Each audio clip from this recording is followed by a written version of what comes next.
Programa ABC do Espiritismo, com Sérgio Vilar e André Luiz Vilar.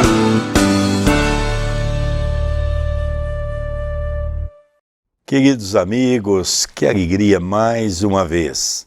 Pela nossa TV Mundo Maior, o programa ABC do Espiritismo, apresentado por Sérgio Vilar e por André Luiz Querini Vilar. Queridos amigos, como nós havíamos dito no programa anterior, nós hoje vamos terminar aquele capítulo fantástico do Livro dos Espíritos, o sono e sonhos, tentando compreender esses ensinamentos de Kardec que hoje, através das orientações dos benfeitores amigos naquela época, é estudado nas grandes universidades dessa intensidade que o espírito vive quando ele está adormecido.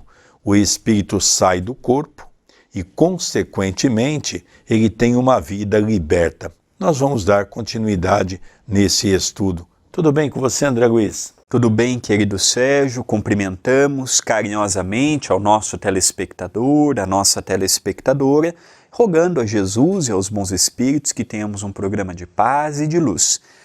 Quem quiser entrar em contato comigo e com o nosso querido Sérgio, pode ser através do WhatsApp, 19 997 782794. Envie sua mensagem, sua dúvida, sua colocação, ou mesmo peça para fazer parte da lista de transmissão. É gratuito, não é um grupo, é uma lista em que diariamente você recebe as nossas novidades.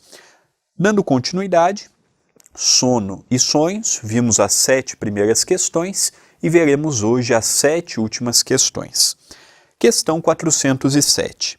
É necessário o sono completo para a emancipação do espírito? Resposta: não. O espírito recobra sua liberdade quando os sentidos se entorpecem. Ele aproveita para se emancipar todos os instantes de descanso que o corpo lhe oferece. Desde que haja prostração das forças vitais, o espírito se desprende. E quanto mais fraco estiver o corpo, mais o espírito estará livre. E uma pequena colocação de Allan Kardec. É assim que o cochilar, ou simples entorpecimento dos sentidos, apresenta, muitas vezes, as mesmas imagens do sonho. Eu me lembro, quando eu casei, a Soraya tinha esse tipo de mediunidade. Ela acabava de deitar e daqui a pouco ela se via aflita, porque o espírito estava fora do corpo, ela estava ainda adormecendo e ela via o seu corpo deitado à cama. E aquilo trazia a ela realmente uma dor muito intensa, porque aquilo trazia sofrimento a ela. Com o depassar do tempo, foi fazendo um tratamento no centro espírita e, consequentemente, ela foi perdendo, porque é um tipo de mediunidade, né? Ela foi perdendo essa característica. Então, por exemplo, aqui nós vemos no caso do médium, quando está em atividade, o espírito está do lado, ele está em vigília. Naquele momento o espírito também sai do corpo. Então nós percebemos que isso é algo muito mais comum do que nós imaginamos. Tem muitas pessoas que relatam tudo isso para nós.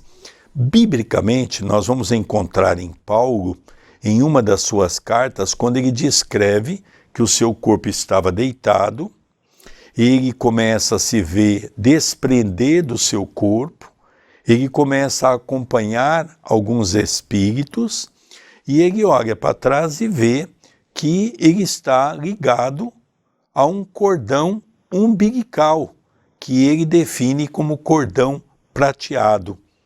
Então nós, pelo Espiritismo, definimos um liame.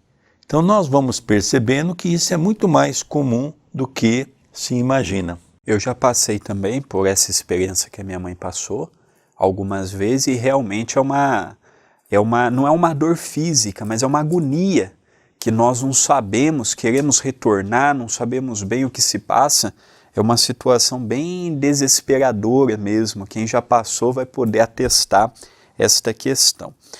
Questão 408.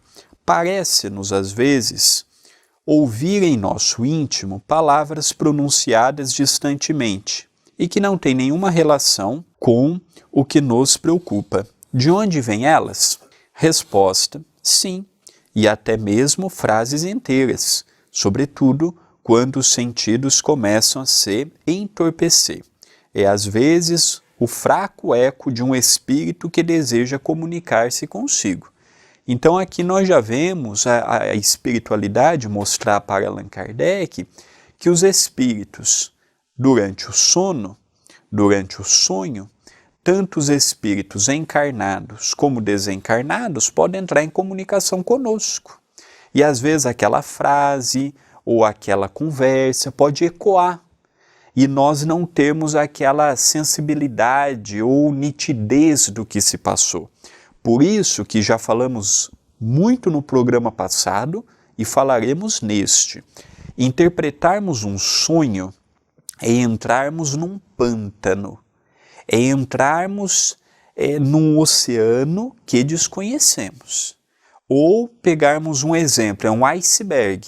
Nós olhamos a sua parte de cima, só que a sua grande maioria está embaixo da água. Então, não existe uma interpretação justa para um sonho. Uma coisa é nós estarmos diante de um Chico Xavier e ele, pela sua mediunidade, falar: não, o seu sonho procedeu por conta disso, disso, disso e daquilo. Mas hoje nós não temos um Chico. Então, nós temos que tomar muito cuidado com o sonho, como interpretamos o sonho, ou como interpretamos o sonho dos outros. Às vezes não entendemos nem o nosso sonho e queremos interpretar o sonho do outro. Então, tomarmos cuidado e irmos com calma. É interessante, André, que aqui também se faz na continuidade da pergunta anterior. Às vezes a pessoa não dormiu, está naquele estado de vigília e vê frases, conversas de espírito ao seu lado, né? E ela consegue retratar tudo isso. É muito interessante os depoimentos que a gente ouve dentro de uma casa espírita. Questão seguinte, 409. Muitas vezes, num estado que ainda não é o cochilo, quando temos os olhos fechados, vemos imagens distintas, figuras das quais apanhamos os pormenores mais minuciosos. É um efeito de visão ou de imaginação? Resposta: entorpecido o corpo, o espírito trata de quebrar a sua cadeia. Ele se transporta e vê, e se o sono fosse completo, isso seria um sonho. Então, o que nós estamos falando, essas três últimas questões, é exatamente no estado de vigília. Kardec destina algumas perguntas sobre isso, porque principalmente nós temos uma quantidade muito grande de médium. Então o médium não é só aquele que trabalha no centro espírita. Tem pessoas que às vezes vai deitar, fecha os olhos, num simples cochilar entra no estado de vigília. Ou seja, o seu perispírito sai do corpo, ele está ali ainda entre aquele estado de sonolência, porque não adormeceu completamente, e ele passa a ter visões de imagens, ele passa a ouvir.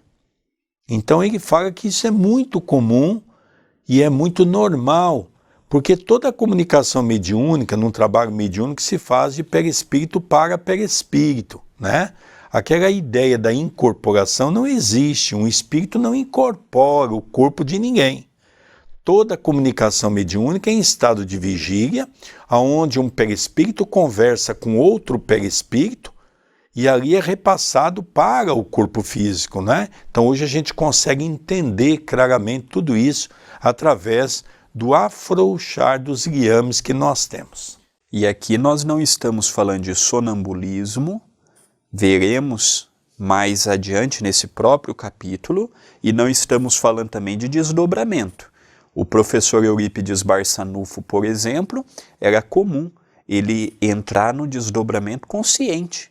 Então ele, no quarto, ou mesmo no colégio Allan Kardec, ele inclinava o seu corpo para trás e ele desdobrava do corpo físico com uma facilidade muito grande. Isso não é sonho, isso ele não estava dormindo, Lógico, o professor Eurípides é um caso muito raro de nós vermos, mas ele próprio dominava essa técnica que com certeza já aprendeu há milênios atrás em outras culturas que passaram pela Terra, não foi de agora. É diferente do sonho, é diferente do sono, então são questões que precisamos ver com calma para não confundirmos. Mas é interessante nós notarmos também que as perguntas desse bloco é eminente as questões também do desdobramento. Existem vários tipos de desdobramento. Daqui a pouco nós vamos estudar um capítulo que é sobre o êxtase, que é, por exemplo, o desdobramento do Eurípides, que o André acabou de citar. São desdobramentos diferentes, não é? Existe o desdobramento parcial, que é o que nós estamos estudando, e existe o desdobramento íntegro, que nós vamos estudar daqui a pouco. Ainda veremos futuramente, olha, sobre esse tema, visitas espíritas entre vivos, transmissão oculta do pensamento, letargia, catalepsia e morte aparente. Veremos ainda o sonambulismo e veremos o êxtase. Então ainda nós temos, lógico, e a dupla vista, será visto também. E um resumo teórico do sonambulismo, do êxtase e da dupla vista. Então nós temos ainda aí várias semanas para estudarmos. Então, André, nós estamos vendo aqui que é interessante, Kardec vai definindo as coisas que parece estar mais ou menos relacionado ao mesmo assunto, mas ele vai desdobrando de maneira belíssima. O André acabou de falar agora de vários estudos que nós vamos fazer específicos, não é? Então nós vamos perceber que Kardec teve o trabalho de fazer, por um estudo muito rígido e científico, uma colocação mais apurada de tudo isso, né? Então, por isso que essa questão que nós estamos vendo hoje é um desdobramento parcial, as primeiras perguntas que nós vimos nesse bloco, e no segundo bloco nós vamos ver o restante desse capítulo, né, André? Sem dúvida, e eu faço um convite muito carinhoso aos telespectadores e telespectadoras. Agora, no dia 18 de agosto, uma quarta-feira, às 19h30, horário de Brasília, teremos uma live beneficente com o nosso irmão Vansan. Esta live tem a finalidade de arrecadarmos recursos financeiros para mantermos as atividades assistenciais do CEPAC, Centro Espírita Perdão, Amor e Caridade, através do seu departamento, Núcleo Assistencial Espírita Cristão Chico Xavier. É uma live exclusiva pelo YouTube da TV A Caminho da Luz, youtube.com/TV A Caminho da Luz. Quem quiser mais informações, quem quiser tirar dúvidas, é só enviar uma mensagem para o WhatsApp 19 997 78 2794. Nós vamos encerrando então o primeiro bloco e gostaríamos que você continuasse conosco para que no segundo bloco nós terminássemos esse assunto sono e sonhos. Programa ABC do Espiritismo pela nossa TV Mundo Maior. Não saia daí, já retornaremos.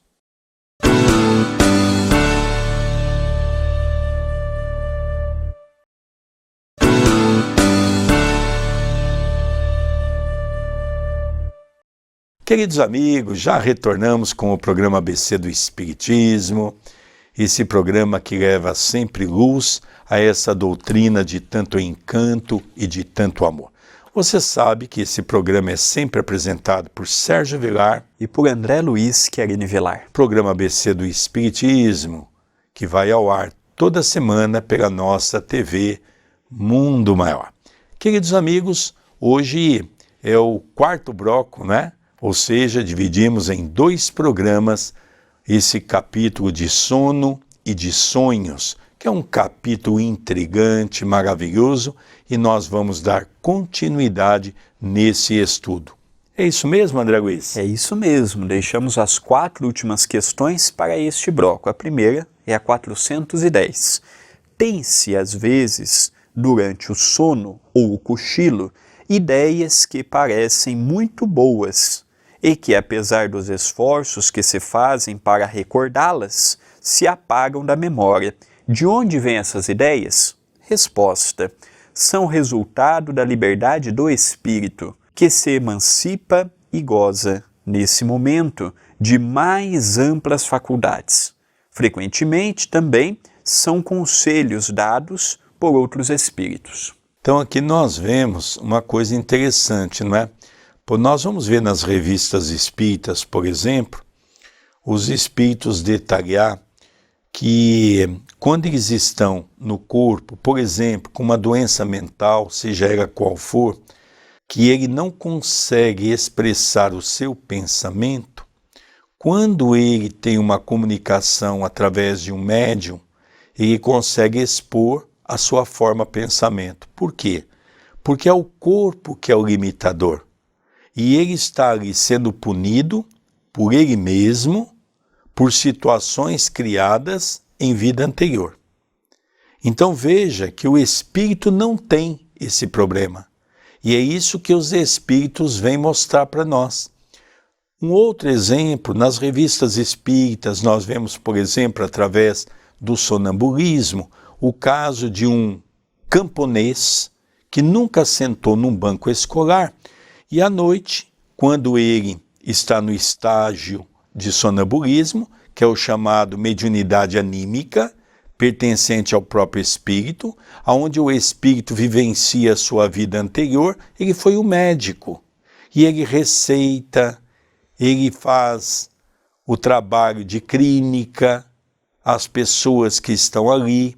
Então nós percebemos que é muito interessante nós tentarmos entender o espírito, não apenas ligado ao corpo, mas o espírito também quando ele está no estágio espiritual.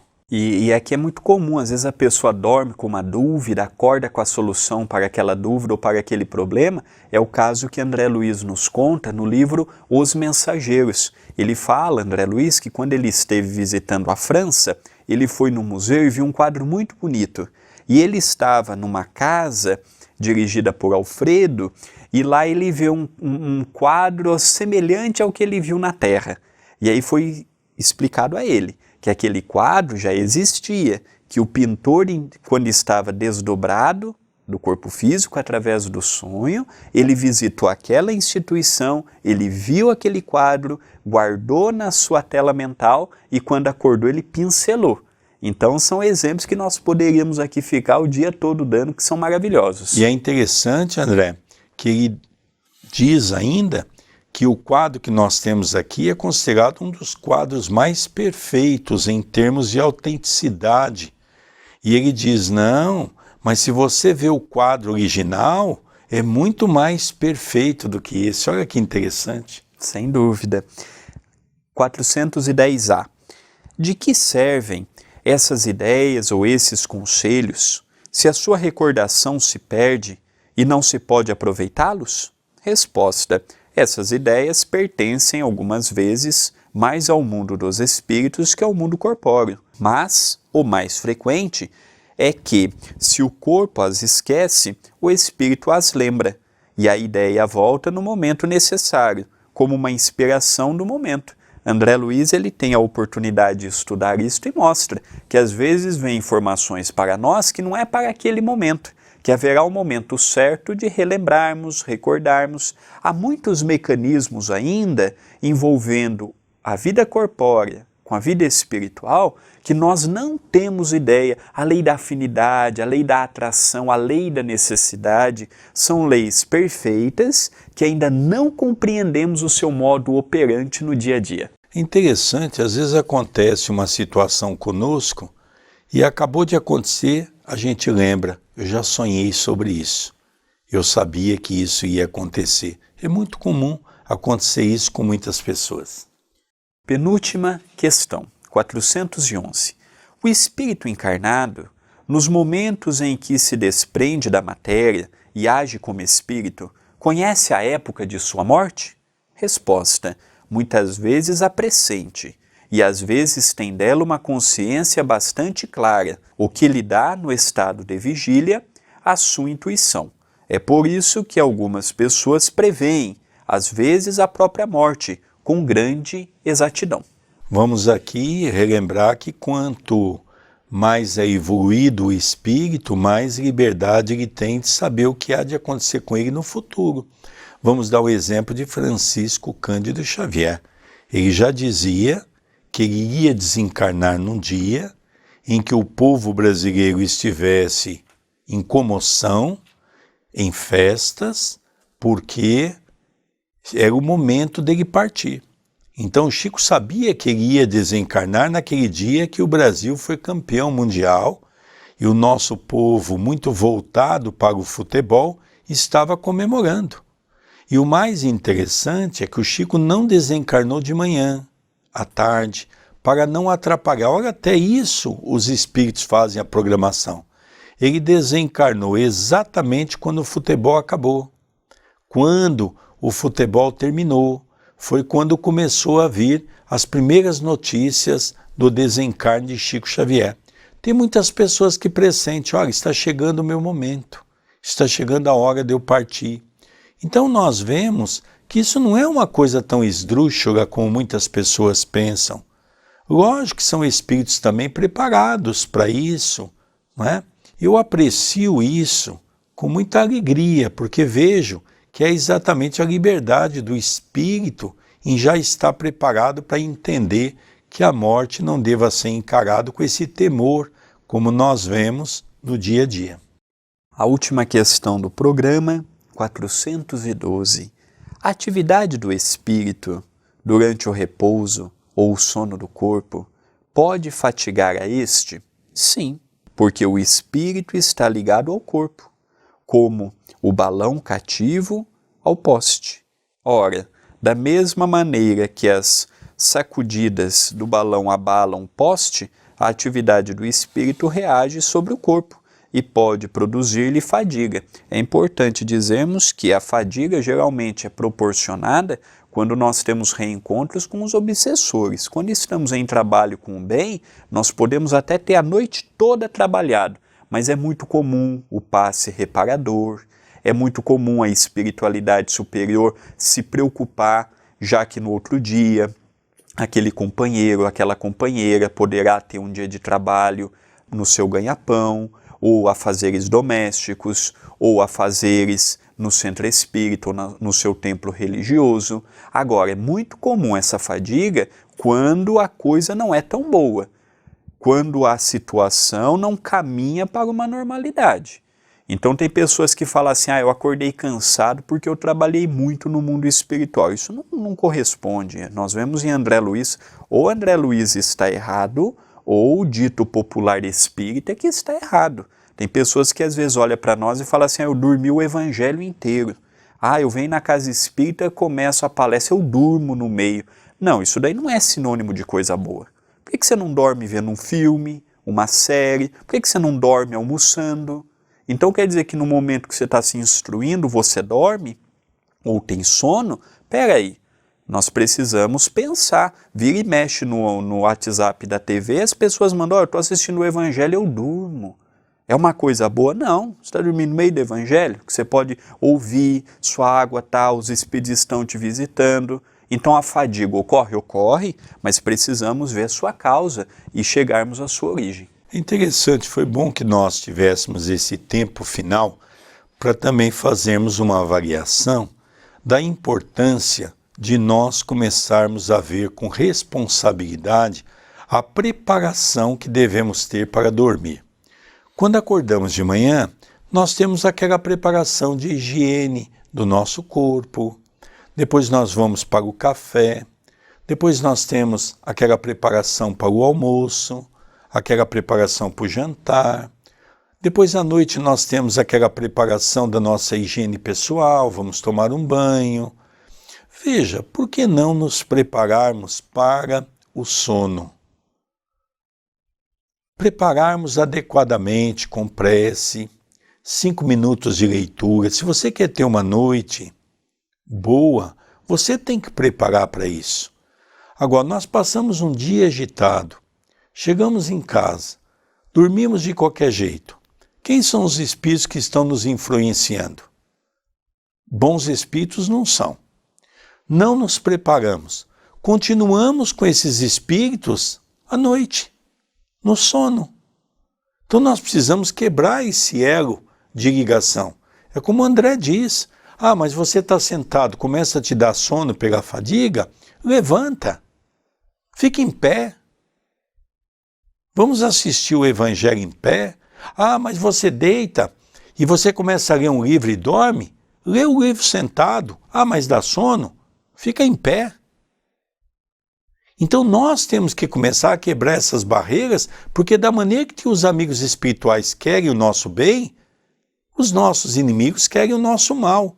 E às vezes a gente está muito mais envolvido a eles do que aos mentores espirituais, né, André Luiz? Sem dúvida. Por isso que nós precisamos meditar um pouco.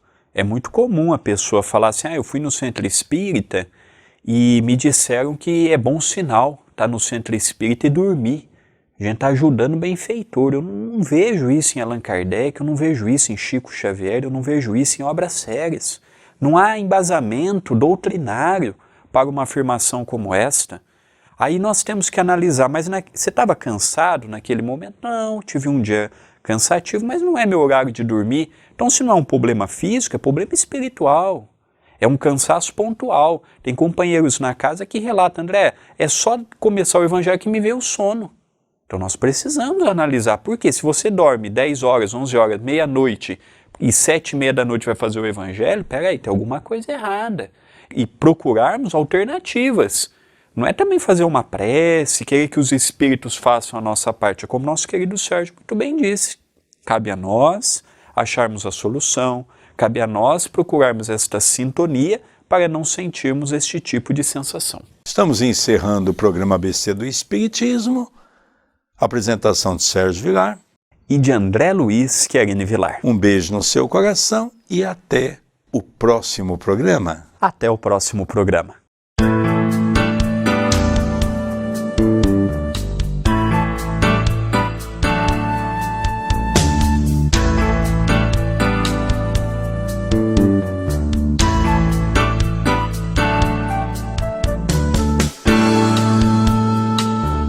Você assistiu o programa ABC do Espiritismo, com Sérgio Vilar e André Luiz Vilar.